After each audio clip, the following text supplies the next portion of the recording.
students, how are you all? Hope you are fine there. Welcome back to your moral value class. Myself Akanksha, your subject teacher of moral value. We'll start with the lesson number 5, that is obedience brings miracles. Okay, so what does obedience mean? Obedience का मतलब होता है आज्ञाकारिता या आज्ञा पालन, अनुपालन. Okay, सो obedience brings miracle, यानी अगर हम ओबीडियंट होते हैं, आज्ञाकारी होते हैं, तो हम कोई भी मिरेकल कर सकते हैं, कुछ भी कर सकते हैं. मिरेकल्स मतलब ऐसी चीज़ जो अनहोनी होती हो और वो हम कर सकते हैं. And the concept of this chapter, that is in the pink block, is obedience is compliance with an order or law or submission to one's authority.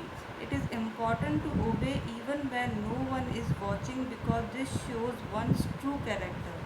यानी इसका मतलब होता है कि जो ओबीडियंस है ये है the state of being too willing to do what other people want to do. यानी जो जैसे आपकी टीचर हैं, आपके गुरु हैं, जो भी आपको पढ़ाते हैं, या घर पे आपके मम्मी पापा जो भी हैं, वो आपको जो कुछ बोलते हैं, कुछ करने को कहते हैं, तो उनका कहना मानना. अगर वो नहीं भी हो तो ये नहीं सोचना चाहिए कि वो नहीं है तो हम कुछ भी करें, पर उन्होंने जो आपको कहा है उसका आप ओबीडियंट होकर उनका कहना मानोगे. जैसे कि इसमें लिखा हुआ है कि it is important to obey even man no one is watching because this shows one's true character. यानी हमें ये सोचना चाहिए कि भले ही कोई हमें नहीं देख रहा हो, कोई भी नहीं देख रहा हो, पर हमें वो आज्ञा का पालन करना चाहिए और जो कहा गया है वो करना चाहिए. सो यहाँ पे एक स्टोरी दी गई है, ओबीडियंट एकलव्य. ओके, तो एकलव्य की स्टोरी आपने शायद सुनी भी होगी. Will start with the story. Guru Dronacharya was the teacher of Kaurava and Pandava princes. Guru Dronacharya जो थे वो कौरव और पांडव जो प्रिंस थे उनके टीचर थे, गुरु थे. His fames was spread everywhere. Peoples come to him to learn archery from far off the places. दूर दूर से लोग आते थे उनसे आर्चरी, तीर कमान जो निशाना लगाते हैं ना, आर्चरी करते हैं, वो सीखने के लिए दूर दूर से लोग आते थे. In a remote jungle lived prince Eklavya son of Bhil king. एक जंगल में, एक बड़े जंगल में एकलव्य रहता था जो भील किंग का बेटा था. He was smart and clever. He too wanted to learn archery. He had desire to became a great archer. उसको बहुत अच्छा लगता था आर्चरी करना. वो चाहता था कि वो एक ग्रेट आर्चर बने. So once he set out from the home he met guru Drona and expressed his desire. एक दिन वो घर से निकला, गुरु द्रोणाचार्य के पास गया और बताया कि वो ये बनना चाहता है, आर्चर बनना चाहता है. Guru asked him, O child, who are you, why have you come here? Ekalavya replied humbly, I am the Bhil prince Ekalavya. I want to learn archery. Please make me your pupil.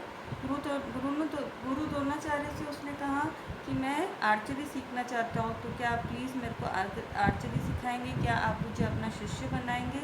Guru said, I teach archery to none but a Kshatriya. तो गुरु ने कहा मैं सिर्फ क्षत्रिय बच्चों को, क्षत्रिय लोगों को ही आर्चरी सिखाता हूँ और किसी को नहीं सिखाता हूँ. The Bhil prince was disappointed and he returned back in hopelessness. वो चला गया, वो बहुत उदास होकर चला गया.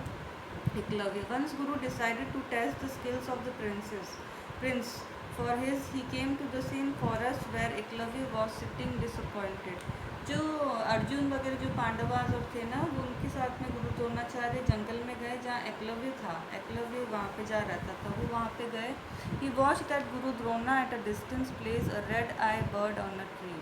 गुरु द्रोणाचार्य ने कहा एक बर्ड बैठी है, एक जिसकी आँख रेड आईज है. The prince came. Nobody could hit the bird's eye. जितने भी प्रिंस थे ना, वो कोई भी जो चिड़िया होती है उसकी आँख में से वो जो तीर कमान है वो नहीं मार सके. फिर उसने अर्जुन को, गुरु द्रोणाचार्य ने अर्जुन से पूछा. Guru asked him, what could you see? तुम क्या देख सकते हो? Arjun answer, guruji I can see only the bird eye. उसने बोला कि मैं सिर्फ बर्ड की, जो बर्ड बैठी है उसकी आँख को देख सकता हूँ और मैं किसी चीज़ को नहीं देखता. Not anything else. Taking the aim Arjun shot an arrow. The bird eye was pierce. Guruji became glad. और अर्जुन ने तीर कमान छोड़ा जो सीधा बर्ड की आई पे लगा और वो उसका तीर तीर का निशाना सही लगा तो गुरुजी बहुत खुश हो गए। Seeing this Eklavya went back into the forest. वो दूर से देख रहा था, एकलव्य ये सब चीज़ें देख रहा था। वो जंगल में गया। He thought I will learn archery from guru Drona. He thought of a plan. He prepare an earthen idol of guru Drona for worship. Taking command from the idol of his guru, he shot an arrow and the aim hit the target. Eklavya joy knew no bounds. He continued practicing regularly every day and learned many new lessons with full devotion and zeal. He acquired more and more knowledge. Finally, Eklavya became an expert archer. He was happy at it. अब गुरु द्रोणाचार्य ने तो उसको मना कर दिया था कि मैं सिर्फ क्षत्रिय बच्चों को ही कराता हूँ। तो उसने क्या किया कि एक गुरु द्रोणाचार्य की एक मिट्टी की मूर्ति बनाई और उससे वो हमेशा उसकी पूजा करता था और उनको गुरु मान के उन्होंने कहा कि मैं अब आपके सामने आर्चरी आपको साक्षी मान के आर्चरी सीख रहा हूँ। तो वो रोज़ उनको सामने बैठ के और रेगुलरली रोज़ है ना आर्चरी की प्रैक्टिस करता था। और इस तरह से वो जैसे जैसे टाइम बीतता गया वो फाइनली एकलव्य बहुत अच्छा आर्चर बन गया और वो बहुत खुश होने लग गया। ओके, तो यहाँ तक हमने आज ये रीड किया तो आपको ये पता चल गया कि किस तरह एकलव्य ने गुरु द्रोणाचार्य को अपना गुरु मान के किस तरह से उसने शुरू की अपनी आर्चरी की प्रैक्टिस। ओके, सो ये हमने हाफ स्टोरी रीड कर ली है। तो ये वाली स्टोरी की आप वापस से इसको रीड करना और गो थ्रू करना। और in next class next Monday we will start with the next half of the chapter. Okay children, so take care of yourself, have a nice day, be safe in your house and be obedient to your parents. Okay, take care of yourself, bye.